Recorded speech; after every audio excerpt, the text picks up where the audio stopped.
Tahukah kamu bahwa dahulu ada seorang Habib yang menjadi salah satu orang terkaya di Batavia? Penasaran kan? Yuk kita bahas. Beliau dikenal dengan sebutan Saudagar Baghdad. Nama beliau adalah Sayyid Abdullah bin Alwi Alatas, seorang yang terlahir di kampung Arab Pekojan tahun 1840 Masehi. Di masa hidupnya, beliau dikenal seorang saudagar dan tuan tanah di masanya. Bahkan, beliau dikenal memiliki tanah dari Pondok Betung di Bintaro hingga Pondok Cabe di Ciputat, yang luasnya sekitar 5.000 hektar. Beliau dikenal dekat dan bersahabat dengan pelukis terkenal Raden Saleh bin Yahya. Bahkan, kala Raden Saleh dipenjara dan rumahnya dilelang, maka rumah sahabatnya itu dibeli oleh Sayyid Abdullah bin Alwi Alatas, yang sekarang rumah tersebut menjadi Taman Ismail Marzuki dan Rumah Sakit Cikini.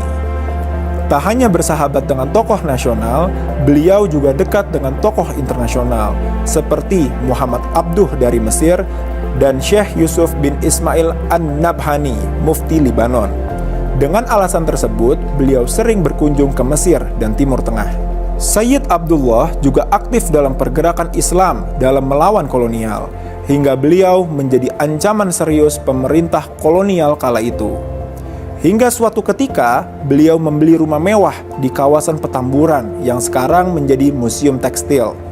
Di rumahnya ini, beliau tinggal cukup lama dan menjadikan rumahnya sebagai pusat pergerakan Islam. Bahkan, dengan gairah tersebut, beliau mengirim keempat putranya untuk menuntut ilmu di ibu kota Kekhalifahan Utsmaniyah. Kiprahnya di kancah nasional sangat membantu gerakan-gerakan Islam dan dakwah Alawiyin.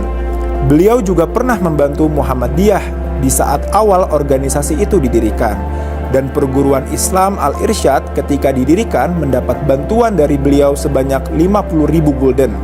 Perhatiannya yang besar terhadap pendidikan beliau tunjukkan dengan membangun sebuah lembaga pendidikan yang bernama Alatas School di Tanah Abang, yang merupakan sekolah Islam modern pertama yang memadukan pendidikan agama dan pendidikan barat. Bahkan, kediamannya yang sekarang menjadi museum tekstil pernah menjadi tempat diadakannya Muktamar NU di Jakarta. Masih ada yang ingin kamu ketahui? Jangan lupa komen di bawah ya. Dan jika kamu merasa video ini bermanfaat, yuk di-share videonya. Sekali lagi ya.